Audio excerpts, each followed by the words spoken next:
गहरा समुद्र चरम सीमाओं की दुनिया है। इस वीडियो में अब तक हमने उन तरीकों पर एक नजर डाली है जिनसे जानवरों ने ठंडी अंधेरी गहराई में जीवित रहने के लिए खुद को अनुकूलित किया है। हमने इस दुर्लभ क्षेत्र के इकोसिस्टम का पता लगाया है और देखा है कि कैसे जीवन के समुदाय ऊर्जा के किसी भी स्रोत से चिपके रहते हैं, अत्यधिक गर्म पानी के छिद्रों से लेकर डूबे हुए व्हेल के शवों तक। लेकिन अब समय आ गया है कि और भी गहराई में जाकर एक ऐसी जगह की खोज की जाए जहां जीवन अपनी संपूर्ण सीमा तक पहुंच जाए, क्योंकि प्रशांत महासागर के तल पर समुद्र तल अस्पष्टता की गहरी खाई में चौड़ा हो जाता है। ऐसी मछलियां जिनमें चेहरे नहीं हैं, बैक्टीरिया के विशाल क्षेत्र हैं और ऐसे दैत्य हैं जो दूसरे ग्रह के जीवन से मिलते जुलते हैं। आइए मारियाना ट्रेंच की छिपी हुई दुनिया पर करीब से नजर डालें। प्रख्यात मारियाना ट्रेंच प्रशांत महासागर के तल में एक अर्धचंद्राकार गड्ढे की तरह स्थित है।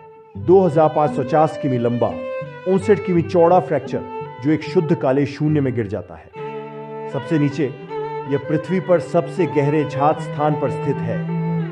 चैलेंजर डीप लहरों के नीचे 11,033 मीटर या 36,200 फीट। यह खाई अपने आप में समुद्र तल को काटने वाले गहरे निशानों के वैश्विक नेटवर्क का एक हिस्सा है।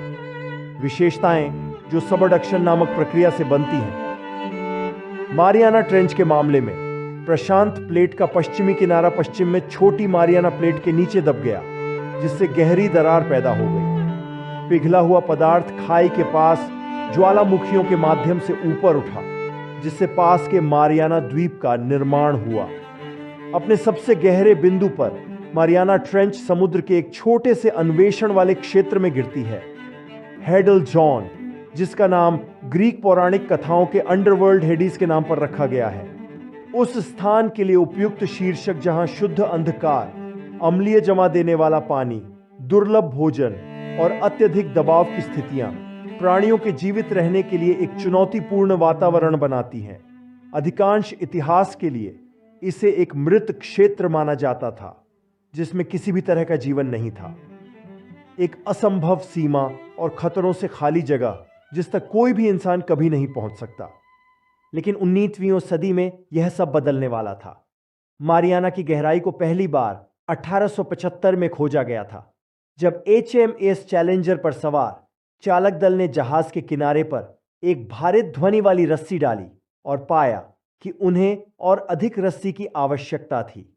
उन्हें उम्मीद नहीं थी कि वहां इतनी गहराई में कोई स्थान होगा, लेकिन इसकी खोज की खबर ने महत्वाकांक्षी लोगों का ध्यान खींचा। यह जानना कि यह अस्तित्व में है पर्याप्त नहीं था और कुछ लोगों ने इसकी तह तक जाने का साहस किया। 1960 में उस अग्रणी यात्रा पर चैलेंजर डीप की खोज के 85 साल बाद 2 व्यक्ति नीचे तक पहुंचने के लिए निकले। जैक्स पिकार्ड और navy lieutenant Don Walsh Trieste नामक एक तंग बाथी स्केप सबमर्सिबल द्वारा ही आश्रय लिए हुए थे। उनका 5 घंटे का अवतरण चुनौतियों से भरा था। तल के पास पानी का दबाव समुद्र तल पर वायुमंडलीय दबाव से लगभग 1000 गुना अधिक था। यात्रा के दौरान इससे देखने वाली खिड़की टूट गई, जिससे समुद्र तल पर बिताया गया उनका समय केवल 20 मिनट तक सीमित हो गया। इतने कम समय में भी उन्होंने जो देखा वह वैज्ञानिक समुदाय को चौंका देगा।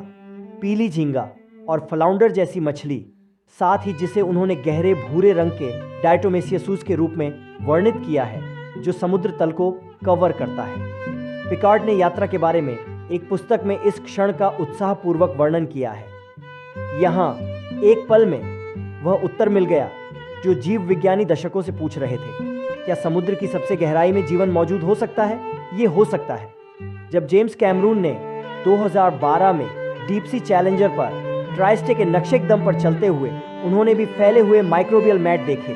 10,812 मीटर 35,883 फीट नीचे सूरज रहित दुनिया में परिवर्तित चट्टानों के रसायनों से जीवित रहने वाले सूक्ष्म जीवों के विचित्र दिखने वाले फिलामेंट्स समूह। ये बैक्टीरिया ही हैं जो अधिक जटिल प्राणियों का समर्थन करते हैं, क्योंकि सूरज की रोशनी के बिना बड़े जानवरों को कीमोसिंथेसिस से गुजरने वाले बैक्टीरिया द्वारा उत्पादित ऊर्जा पर निर्भर रहना पड़ता है। गहरा समुद्र प्रकाश संश्लेषण के बराबर है,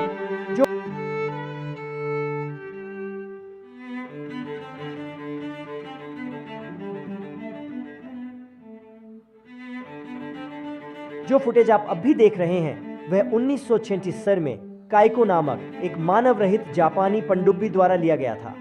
10,117 मीटर की गहराई तक पहुंचने के बाद यह उस समय मानव रहित पनडुब्बी के लिए सबसे गहरा गोता था।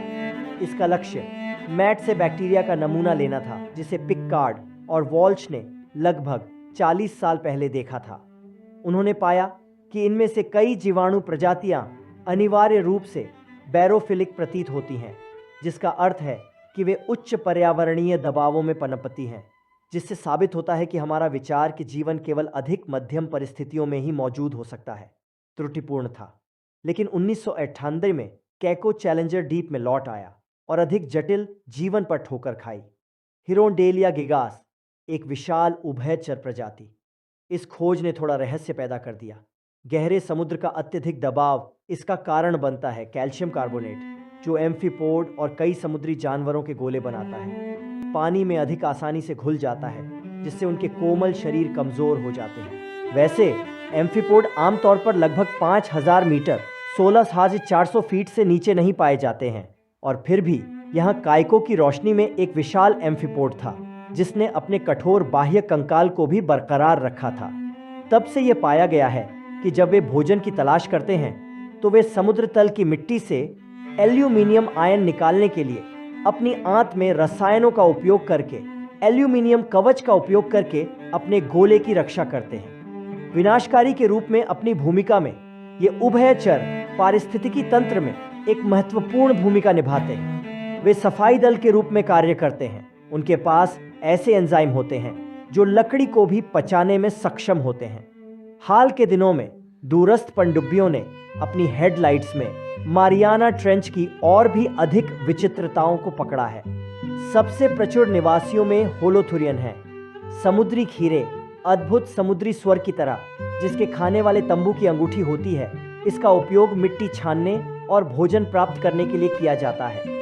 कुछ वैज्ञानिकों का मानना है कि पिकार्ड की मछली वास्तव में एक समुद्री ककड़ी थी, क्योंकि ऐसा माना जाता है कि मछलियां वहां जीवित रहने में असमर्थ होती हैं, जहां दबाव इतना अधिक होता है कि यह किसी भी कशेरुक की हड्डियों को भंग कर सकता है। सबसे गहरी जात मछली 8000 मीटर 26,200 फीट की गहराई पर पनपती है, जो अभी भी चैलेंजर डीप से 2 किमी ऊपर है। मारियाना स्नेल फिश 2014 में खोजी गई। फिर भी HMS चैलेंजर के सब लेफ्टिनेंट हर्बर्ट स्वीयर की स्मृति में इसे वैज्ञानिक नाम स्यूडोलिपेरिस स्वीरेई दिया गया।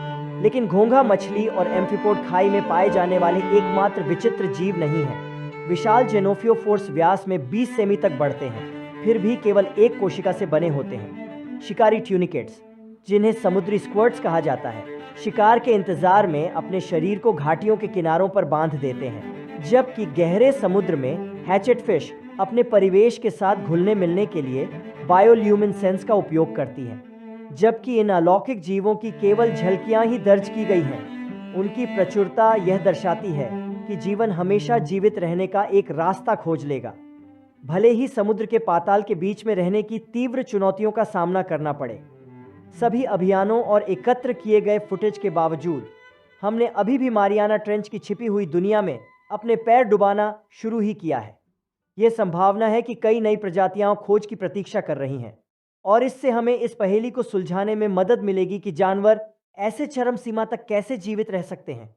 मारियाना के सूक्ष्म जीवों पर शोध करने से बायोमेडिसिन और जैव प्रौद्योगिकी में महत्वपूर्ण सफलता मिल सकती है, और जीवन के उद्भव की कहानी पर प्रकाश डाला जा सकता है।